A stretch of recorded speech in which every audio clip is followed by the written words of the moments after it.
My name is Jeff Joseph. I'm the Senior Vice President of Communications with the Consumer Electronics Association. We're the organization that produces this outstanding show. I'm here this morning to interview my colleague and good friend, Dr. Shawn DuBravac.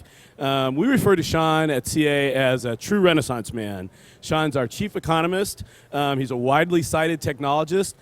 He draws on his unique economic perspective and his market research background to forecast tech trends. He's a highly sought after speaker on some of the top tech trends. He recently received his PhD. He's taught at George Mason University, at George Washington, University of Mary Washington. He's a devoted father and a huge baseball fan, and now he's an author. I don't know how the heck he had time to do all that, but it's amazing. Somehow in his limited free time, Shawn's authored our new book, Digital Destiny, How the New Age of Data Will Transform the Way We Work, Live, and Communicate. In the book, Shawn, he explains that the world's mass adoption of digital technologies portends the beginning of a new era for humanity. You can follow Shawn at Shawn DuBravac, and you can follow me at J.A. Joseph. And with that, Shawn, welcome to the CA stage. Thanks, Jeff. Good to be here. Great to have you here. So first, tell me, what inspired you to write the book? What inspired you to write Digital Destiny? So actually, it was 3 years ago when I was here at CES, and I noticed that there were a number of things coming together. And when I looked at those things coming together, it was a story that had to be told. I felt like we were at this inflection point where we were redefining the. Is this working? Oh, maybe I just closer. need to. Yeah, there you go. A little closer. Put it in my mouth. So we were redefining that future course. All these pieces that we'd been putting together for the last 40 or 50 years were finally coming together. So. I give the example of the printing press. 1450, the introduction of the printing press, forever changed the way we got things done, the way we communicated with each other, the type of things that we did in our free time. And that's what's happening today. But the difference is, rather than it being the printing press, it's digitization, it's connection, and then it's sensorization. We're embedding sensors in all of these objects that will forever then change the way we do these things. So you talk about those trends, digitization, sensorization, connectivity. How do we arrive at this point? You talk in a little bit about that shift from analog to digital to where we are. Can you just sort of give us some context and background? Yeah, sure. So I talk just really briefly in passing about what I call the 5 pillars of digital data. It's ubiquitous computing, and we started to introduce digital computing in the 40s. It's all about inexpensive, cheap digital storage, and that was really a story of the 80s and 90s. And then it's these 3 things. It's the digitization of devices. That really started, well, first in 1981 with the introduction of the CD player here at CES, but where we really saw the explosion, the proliferation of these devices, was 1998 when we sold the first digital television. And then after that point, we started to digitize primarily devices. First the television. 2003, BlackBerry introduced the smartphone. We started to digitize the mobile phone. We started to digitize the MP3 player with the introduction of MP3 players, the iPod. We started to digitize cameras. And slowly but surely, we replaced these analog products with their digital counterparts. We then began to connect them and embed sensors into them. 2007, we saw the introduction of the iPhone with the embedding of accelerometers, eventually gyroscopes, other sensors started to take over. 2006, we had the Nintendo Wiimote, which using accelerometers allowed us to essentially digitize the physical space. So we were able to monitor movement and motion and then digitize that, make that part of the experience. So we really started to blur the physical space and the digital space. Prior to 2006, we were using accelerometers and we were using these other sensors, but they were mostly doing things in the background. We used them to deploy airbags. We used them to save hard drives in the chance that we might drop our laptop. They would lock up the hard drive so we wouldn't lose our data. We were using them, but it was all happening in the background. 2006 and 2007, we moved them to the foreground where we really started to interact with them, and it became part of that experience. And that blurring of what's happening in the physical space and what's happening in the digital space continues today. Give some examples you've seen around CS of that sort of transformation and that blurring of lines.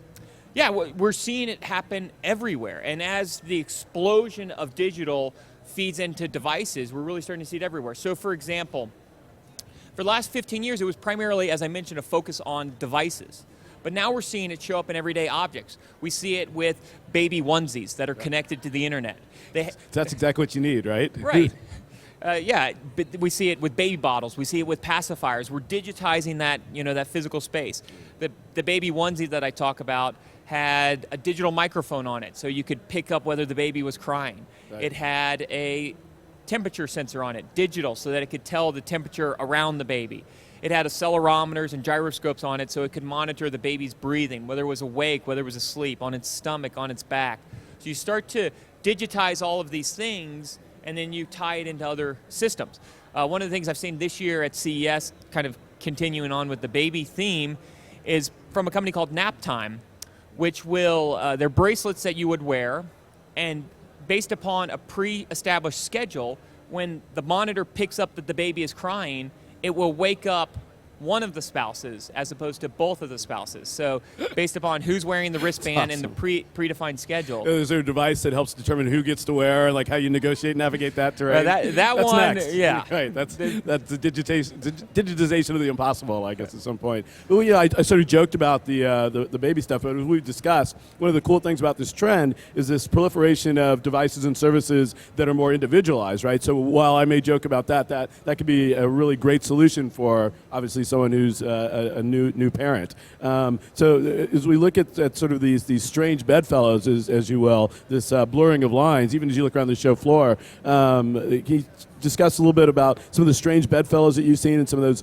that convergence that comes through this digitization, sensorization, and connectivity? Yeah, we're definitely moving into an environment that I like to refer to as an internet of me. So it's becoming very focused on the individual. And we already see that starting to take hold as we digitize all of these different experiences. So we look at communication, and communication becomes very unique between individuals when you start to use things like emojis. We see devices that allow you to send different metrics to an individual. And so those are very personal metrics. Maybe it's your heartbeat, maybe it's something else. And so they can start to monitor something that's very unique between the two of you. And that continues on, so we start to see really a fragmentation, what I call a fragmentation of innovation, as these things start to show up in more places. It's not a story anymore just about devices. It's a story about everything around us. And then the big question then becomes, how do these tie in together? So for example, Jawbone with their Jawbone Up measures how many steps you have, but they tie in with Uber. So they can also then measure how many steps you didn't take because you took that Uber. Not only are we measuring the data that exists, we're starting to measure the data that didn't exist, but might have, could have, had you made different choices. You talked a bit this morning at the keynote, and we've talked, and it's in the book, about the predictability piece of this, and how that improves the more data that you gather. You gave the Netflix example this morning. Maybe you can repeat that or give some other examples of that other trend. Yeah, so right now we do a great job of capturing the data and looking at it from a historical situation. How many steps did we take? What's our blood pressure been? But we don't look at things moving forward. We don't predict things moving forward. So the Netflix example I give is that if Netflix today, which uses basic algorithm to decide what to offer you based upon what you've watched, if they had access to other data, so for example, a drop cam, they could see how many people are in the room, or my wearable that could tell them how stressed I am, how excited I am, or maybe the thermostat, which would tell them how cold it is, they could start to make more predictive recommendations that deviate from my historical pattern. So they could look and say, hey, we see that Shawn's alone. It's dark, he's lying down, he's depressed because of his wearable. We could see that it's cold.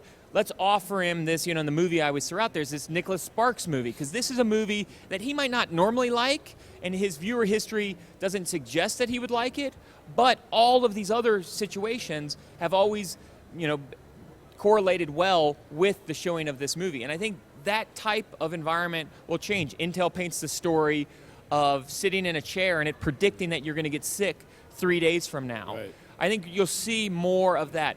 The data is there now, and that we're digitizing it, we're capturing it in a systematic way, and it has massive implications. Right. Throughout the book, you sort of give these human qualities to data a bit, and part of the theme is this collection of data and that becomes actionable and it improves our ability to predict and whatnot. But along with that comes a lot of risks, right? So there's the obvious, the big elephant in the room is the security and privacy, and particularly given recent events with our friends at Sony. How are companies addressing that issue of privacy and security? And Shawn, who has the ultimate responsibility? Is it the responsibility of the consumer, the individual? Is it the responsibility of the device manufacturer, the service provider? Clearly, security is a key issue. As I was writing the book and finishing the book this year, I felt like I was constantly updating it with the newest hack, because every week there was a new hack that was bigger, and so I was constantly updating it. And companies care tremendously about the security, and they also recognize that the value of the data is in all of the different things it can inform and empower. And so they're trying to put that back into the hands of the consumer, really allowing the consumers to use that data, move it into different services, move it into different applications. I think today companies are struggling with how much do I tell the customer about themselves? Yeah. So for example, if I have a wearable device on that measures my steps, or more importantly, if my mom has a wearable device on that measures her steps, I get a sense of her natural everyday activity levels. So if all of a sudden I see a deviation from that, maybe she normally walks 5,000 steps, and the last couple of days she's only walked 1,000 steps, that could be a sign that something's wrong. She's hurt, but she hasn't called me. She hasn't gone and seen the doctor. Knowing my mom, she's one that doesn't want to go see somebody. She's active, but she doesn't want to go, she doesn't want to trouble somebody, she doesn't want to go to the doctor. But these little things can start to say, hey, this person might be injured, not enough that they felt like they had to go to the hospital, but enough that it's impacting their daily activity levels. Maybe you should check in on them. So I think that information is available to us today.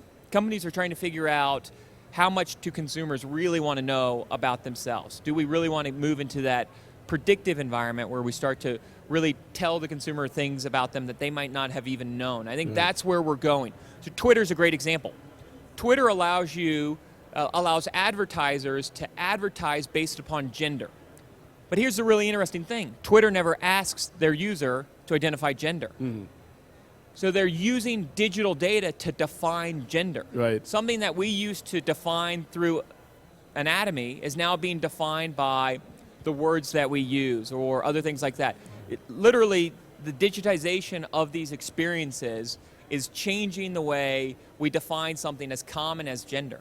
That opens up a whole host of questions. Digital sexism, I don't know what you tell. But so that's one part of it. I think your point about what we choose to share, or what we want to know, rather. But the other part of it is these devices share information between each other, because that's kind of the power of this ultimately, is that uber connectivity. But that goes back to that fundamental issue of privacy, which is a little different from, I can choose what I want to know, maybe I have power over that, but how do I have power to choose what then is shared and the benefits that I then receive from that sharing? Yeah, the companies definitely want to empower the individual to be able to port that information, use that information, tie it into other systems.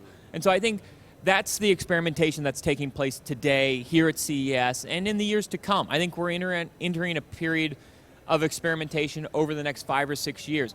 No longer are we looking at, is this technologically possible?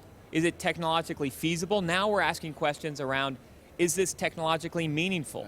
Should we connect this device? How do we connect this device? What type of data do we capture, meaning what type of sensors do we deploy?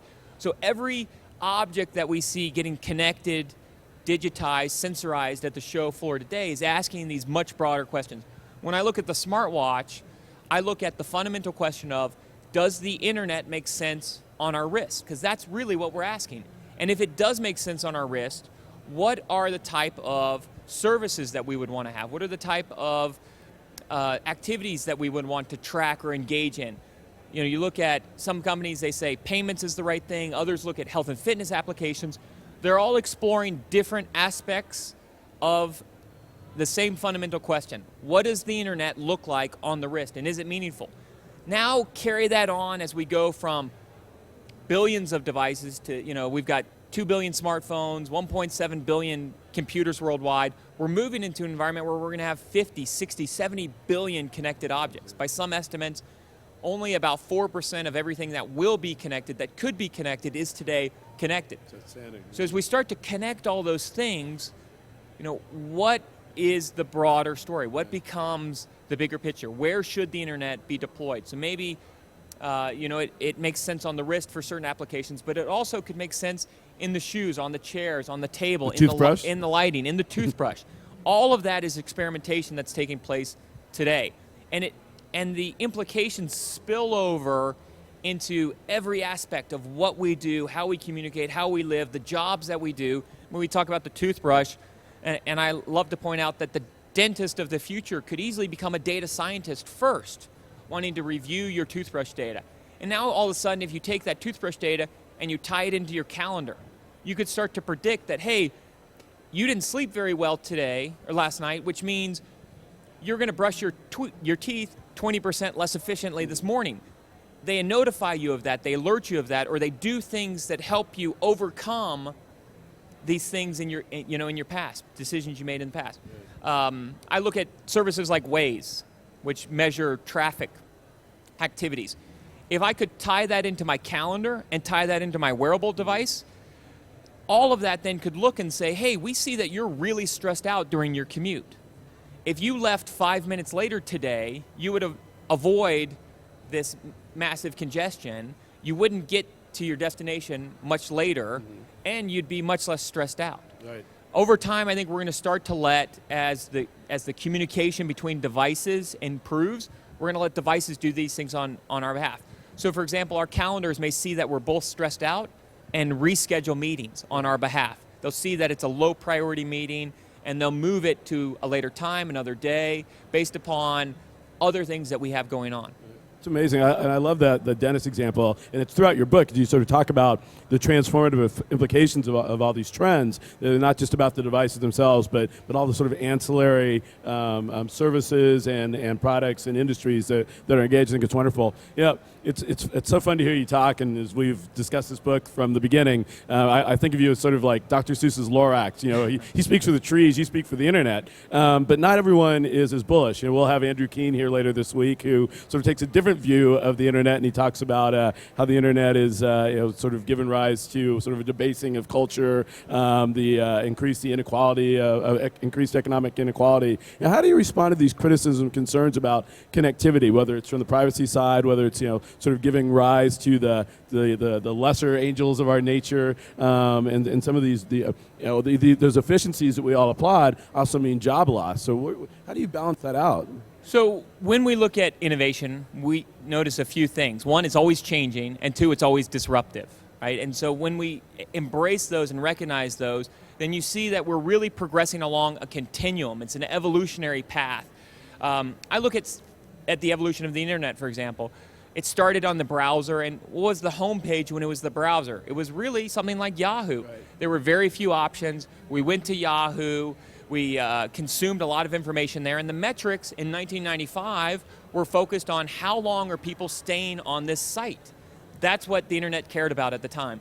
Then with the explosion of websites, that single landing page wasn't the right homepage anymore. So we started to use things like Google as a homepage to figure out all of the options available to us on the web. A further explosion caused further change. So we start to move to things like Reddit, which are curating for us. So now we're moving in an environment where we've got, say, 5 billion objects connected to the internet to one where there's 50 billion objects connected to the internet.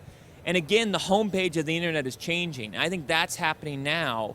So when I look at this change that's settling in, what I see is data wants to be organized.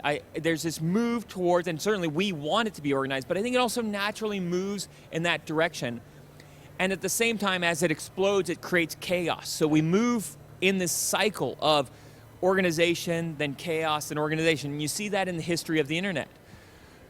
Lots of different information out there, so we organize it on the internet through something like Yahoo. We explode the number of websites, there's chaos, and then we organize it again through something like Google or Bing or Yahoo Search.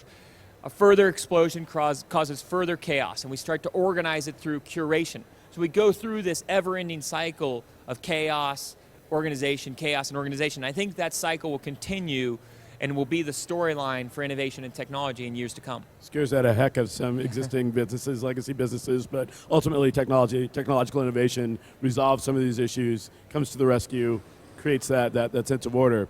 So it's a very exciting future, a lot of opportunities, a lot of possibility out there. What do you see as the impediments to this digital destiny you describe? So I think right now I go back to the fact that we're in this period of experimentation. We're no longer is it a technological hurdle to connect these devices. Now the question is, we can do it, should we do it? How do we do it? What's the right communication protocol? Is it Bluetooth, is it Wi-Fi, is it cellular, is it NFC? Once we figure those types of questions out, I think those are the hurdles before us. We know a lot about you. How much do we really want to tell you? How much do we really want to know? So, if my trackers know how excited I am or how depressed I am, do I want that to inform every decision? And I think those are the questions that we're dealing with today. Those are the hurdles. Not can it be done, but where should it be done? And then what the use case scenario looks like. And that's where that experimentation comes in. So a lot of what you see at CES, 20,000 products launching this week, it's all about experimenting with that use case scenario. And I think we're going to stumble upon and we're going to have this serendipitous discovery of some amazing use case scenarios. And that's really what the book explores, is where these things could go. There's a democratizing force behind technology, behind the internet, and it's certainly behind all of what's coming over the next decade. We just have another minute or two left here. So we both have relatively young kids. So you think about this coming destiny and these changes. When they're sitting here 20 years from now and my daughter's interviewing your son, what are they going to be talking about? What's going to be what the implications of what we're discussing today? What are they going to be discussing in 20 years? So it's funny. My youngest son's 7. He came into my office while I was working on the book, and he said, what are you writing about, Dad? And I said, I'm writing about your future. He gets excited, and he runs out, and I hear him screaming to his brother, "Hey guys, come quick, Dad's got a time machine." And it took him a little while to realize that, and then he came back to me a couple days later and he said, "Dad, I realize when you talk about writing about the future, you're writing about what the future might look like, right. Not actually what it's going to be. Not what it actually looks, what it actually is."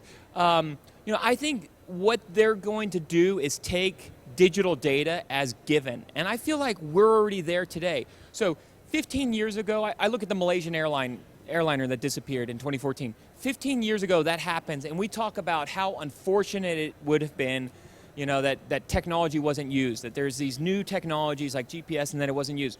That's not the storyline that we talk about in 2014. The storyline we talk about then is, how is this possible? How is it that there isn't GPS deployed on 60 different objects inside of that plane and that we know its exact coordinates at all times? How is it possible with the proliferation of all of these technologies that we don't know exactly where it is? So that dialogue has shifted, where the technological capabilities are given, and now the next question is the application. And so I think that same thing will be happening. I think they'll be talking about predictability. I think they'll be talking about what are the next things that we want to predict. And ultimately, they'll become part of our culture of what do we not want to predict? What do we want to leave up to serendipitous discovery? I believe it was, and I can't remember the name exactly, maybe McEnroe, one of the famous tennis players. There's a scene, one of his winning matches from, one of his winning matches. He's never watched it. He's never seen the video because he wants to remember it, be in the moment, the way it was, the way it felt when he won it. I think we'll start to control that, and I already see that happening with my kids. I see, us as adults struggling with how do we blur and how do we blend what's happening in the physical space with the digital space. And that's where, we're always holding onto our iPhones, we're always checking our phones. It's because we're still in that exploration of how do we blur this. I look at my kids and they toggle between the physical space and the digital space in a much more seamless way. Right. They'll just move, it becomes part of the dialogue. They'll be talking, the next thing they know, they're playing a YouTube video and then they're going back to talking. It's this seamless experience for them where they're toggling between the two. For them, there's significantly less blurring because it just is. And I think that's what happens. So today, we talk about the Internet of Things. I think in 15 years, it will just be the Internet. The Internet, right. We used to talk about the mobile web. we don't talk about the mobile web anymore. It's just the Just web. is, yeah. It's just the internet. And so I think we're going to continue to make that progression. So in 15, 20 years, when they're here having this conversation, it will be about the internet, and it will be about the future that is given the technology that was. Outstanding. Well, thank you, Shawn. Thanks for your time. Again, the book, Digital Destiny, How the New Age of Data Will Transform the Way We Work, Live, and Communicate. You'll be doing a signing across the hall, I believe? Yes. Great. Excellent. Thank you. At Shawn DuBravac, at J. Joseph, thank you very much. Have Thanks, a great everyone. CES, and stay tuned for the next author interview. Thank you.